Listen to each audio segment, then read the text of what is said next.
Ang laki ng problema ko. Alam niyo ba na simula nang dumating ako dito sa Amerika,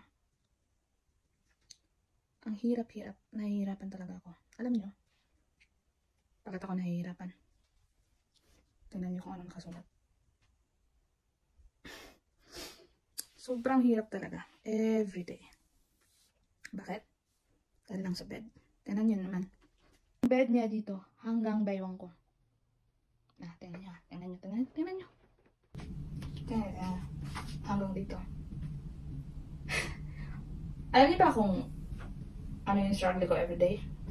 Hindi ako makaganyan as buntis. Nahihirapan ako.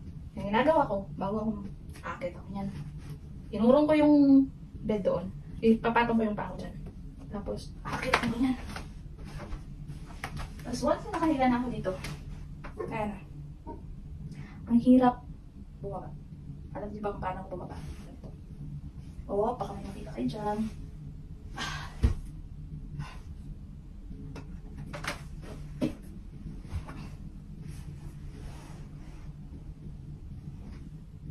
Yan. Diba? Ang hirap. Nahihirapan talaga everyday. Kasi dito puros mataas. Walang pang Filipino size. Yan lang.